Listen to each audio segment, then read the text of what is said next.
India ಮತ್ತೆ Bangladesh relationship ಇವಾಗ ಒಂದು ಸೀರಿಯಸ್ ಟೆಸ್ಟ್ನ ಫೇಸ್ ಮಾಡ್ತಾ ಇದೆ. ರೀಸನ್ ಏನಂದ್ರೆ ಬಾಂಗ್ಲಾದೇಶ್ ಗವರ್ನಮೆಂಟ್ ಇಂಡಿಯಾಗೆ ಒಂದು ಡೈರೆಕ್ಟ್ ರಿಕ್ವೆಸ್ಟ್ ಮಾಡಿದೆ. ಶೇಖ್ ಹಸೀನಾಗೆ ಇಂಡಿಯಾದಿಂದ ಪೊಲಿಟಿಕಲ್ ಸ್ಪೀಚ್ನ ಮಾಡೋಕ್ಕೆ ಅಲೋ ಮಾಡಬೇಡಿ ಅಂತ ಬಾಂಗ್ಲಾದೇಶ್ ಕೇಳ್ಕೊಂಡಿದೆ. ಒಂದು ಸ್ಪೀಚಿಂದ ಬಾಂಗ್ಲಾದೇಶ್ಗೆ ಇಷ್ಟೊಂದು ಟೆನ್ಷನ್ನ?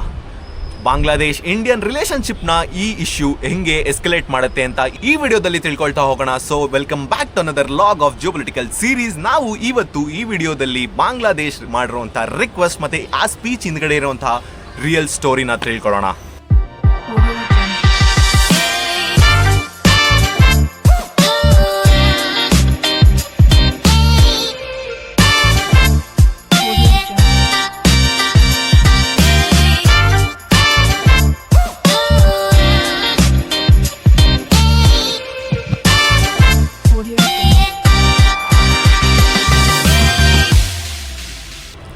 Bangladesh farmer prime minister Sheikh Hasina 2024 political crisis ಆದಮೇಲೆ ಇಂಡಿಯಾಗೆ ಬರ್ತಾರೆ. ಅವ್ರಿಗೆ ರಿಪೋರ್ಟ್ಸ್ ಹೇಳೋ ಪ್ರಕಾರ ಇಂಡಿಯಾದಲ್ಲಿ ಕುತ್ಕೊಂಡು ಯಾವುದೇ ರೀತಿ ಪೊಲಿಟಿಕಲ್ ಸ್ಪೀಚಸ್ನ ಕೊಡುವಂತಹ ಫ್ರೀಡಮ್ ಇದೆ.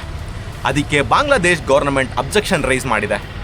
ಢಾಕಾ ಹೇಳೋದೇನಂತ ಅಂದರೆ ಇಂಡಿಯನ್ ಮಣ್ಣಲ್ಲಿ ಕುತ್ಕೊಂಡು ಬಾಂಗ್ಲಾದೇಶಲ್ಲಿರುವಂತಹ ಪಾಲಿಟಿಕ್ಸ್ನ ಇನ್ಫ್ಲುಯೆನ್ಸ್ ಮಾಡೋದು ತಪ್ಪು, ಹಾಗೆ ಅದು ಅನ್ಫೇರ್ ಬಾಂಗ್ಲಾದೇಶ್ಗೆ ಅಂತ ಹೇಳಿದೆ. ಬಾಂಗ್ಲಾದೇಶ್ ಆಲ್ರೆಡಿ ಶೇಖ್ ಹಸೀನಾ ಅವ್ರಿಗೆ ಎಕ್ಸ್ಟ್ರಡಿಷನ್ ರಿಕ್ವೆಸ್ಟ್ ಕೂಡ ಮಾಡಿದೆ. ಆದರೆ ಇಂಡಿಯಾ ಈ ವಿಚಾರದಲ್ಲಿ ಯಾವುದೇ ರೀತಿ ತಲೆ ಕೆಡಿಸ್ಕೊಂಡಿಲ್ಲ.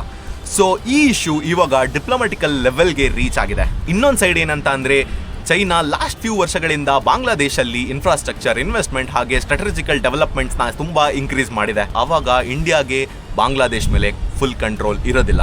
ಅದಕ್ಕೆ ಈ ವಿಚಾರದಲ್ಲಿ ಡೆಲ್ಲಿ ತುಂಬಾ ಕೇರ್ಫುಲ್ ಆಗಿ ಅಪ್ರೋಚ್ನ ತಗೊಳುತ್ತೆ. The second side of the coin ಏನಂತ ಅಂದ್ರೆ ಬಾಂಗ್ಲಾದೇಶ್ ರೆಪ್ರೆಸೆಂಟೇಟಿವ್ಸ್ ಏನ್ ಹೇಳ್ತಾರೆ ಅಂತ ಅಂದ್ರೆ ಪೊಲಿಟಿಕಲ್ ಆಕ್ಟಿವಿಟೀಸ್ ಇಂಡಿಯಾ ಇಂದ ನೋಡಿದ್ರೆ ನಮ್ಮ ಇಂಟರ್ನಲ್ ಅಫೇರ್ಸ್ ಮೇಲೆ ತುಂಬಾ ಇಂಪ್ಯಾಕ್ಟ್ ಬೀರುತ್ತೆ. ಆ್ಯಂಡ್ ಇಂಡಿಯಾ ಒಂದು ಡೆಮೊಕ್ರೆಟಿಕಲಿ ಸಿಕ್ಕಾಪಟ್ಟೆ ಲಾರ್ಜ್ ಕಂಟ್ರಿ, ನಮ್ಮಂಥ ಒಂದು ಸಣ್ಣ ಕಂಟ್ರಿ ಮೇಲೆ ಅವ್ರ ಇನ್ಫ್ಲುಯೆನ್ಸ್ನ ಕ್ರಿಯೇಟ್ ಮಾಡೋದು ನಮಗೆ ಸಿಕ್ಕಾಪಟ್ಟೆ ಪ್ರಾಬ್ಲಮ್ ಆಗುತ್ತೆ.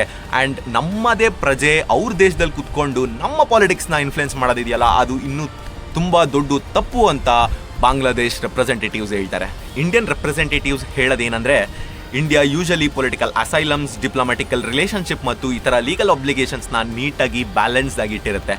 ಆದರೆ ಈ ಸಲ ಅಫಿಷಿಯಲ್ ಗವರ್ನಮೆಂಟ್ಗೆ ಡಿಪ್ಲೊಮ್ಯಾಟಿಕಲ್ ಡೈರೆಕ್ಟ್ ಕ್ವೆಶನ್ ಇರೋದ್ರಿಂದ ಇದನ್ನು ಅವರು ಹೇಗೆ ಸಾಲ್ವ್ ಮಾಡ್ತಾರೆ ಅನ್ನೋದು, ಅಫಿಷಿಯಲ್ ಡಿಸಿಷನ್ ಏನೇ ಆದರೂ ಫೈನಲ್ ಡಿಸಿಷನ್ ಮಾತ್ರ ಗವರ್ನಮೆಂಟ್ ಕಡೆಯಿಂದನೇ ಬರುತ್ತೆ.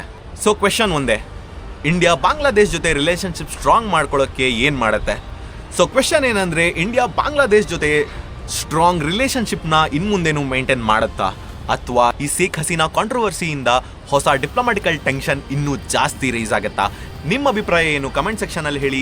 ಇದೇ ಥರ ಜಿಯೋಪೊಲಿಟಿಕಲ್ ನ್ಯೂಸ್ಗಾಗಿ ಫಾಲೋ ಮಾಡಿ, ಶೇರ್ ಮಾಡಿ, ಲೈಕ್ ಮಾಡಿ. ಮುಂದಿನ ವಿಡಿಯೋದಲ್ಲಿ ಸಿಗೋಣ. Until then see you, bye.